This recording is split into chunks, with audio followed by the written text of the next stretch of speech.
The damages are still piling up. Downed trees as well as power lines have been scattered all across the neighborhood.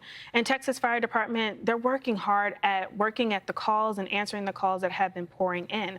Robert Logan is the assistant chief with the Spring Texas Fire Department. He joins me now. And Robert, we do thank you for spending some time here with us. We know that it has been busy for you. How have you and your team been helping folks throughout the duration of this storm? Well, Kianya, thank you for having me here today. Good afternoon to you.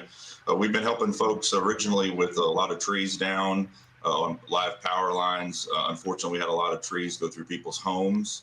And today, the change has been towards more responding to calls for service with heat exposure, because we have a lot of people that are out of power. They're having medical emergencies, as well as responding to a lot of carbon monoxide alarms. Wow, so just adding on the impacts even after Beryl has passed through. And we've been talking about how Beryl is well off toward the north of you guys, but what are the Right. majority of the calls when it comes through today and maybe even into the days ahead? We know that heat is going to be another big story for you.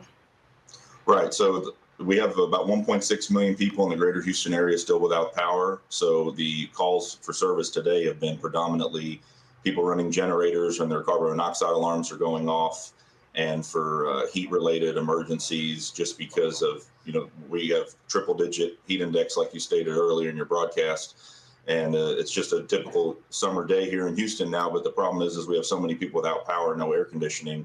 We just have a lot of people feeling the effects of the heat. And luckily, we do have some cooling centers set up for people that they can get out of the heat to. But a lot of people just don't want to leave their homes. It is certainly important that folks do at least take advantage of those cooling centers, though. We know heat can be a top killer in terms of Right. weather. Now, plenty of neighborhoods, they're still dealing with downed trees and power lines. What's your messaging to people to kind of stay safe as crews are out repairing? Yeah, just to stay out of the crew's way. We want to make sure that everyone does stay safe. The important thing is always assume a power line is live. Do not go out there and try to move them yourselves. If you do see a power line down, make sure you call 911 so the fire department is aware. We'll come out and check it out, and we'll refer that to CenterPoint, which is our local power provider. And then just don't venture out. I know that the roadways are getting inundated with cars now. There's still a lot of power out, so we're having a lot of traffic accidents because the traffic lights are out, and a lot of people are wanting to get out and just kind of see the damage. So we're just telling people to still remain at home. If you don't have power and you need a cooling center, obviously go to those. But we just want people to stay safe and to make sure they're not messing with power lines, and really just remain at home if they can. Absolutely. Good messaging there. Now, this question is directed towards you and your team. We know that leading up to Beryl, during Beryl, and even after Beryl, it has been a busy couple of days for you. How are you guys holding up?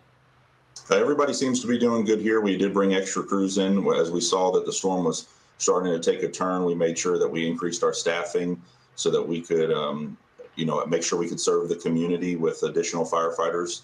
And all of our personnel are doing well. We have not had any reports of any injuries for our personnel or any damage to our firefighters' homes. They've persevered like they always do.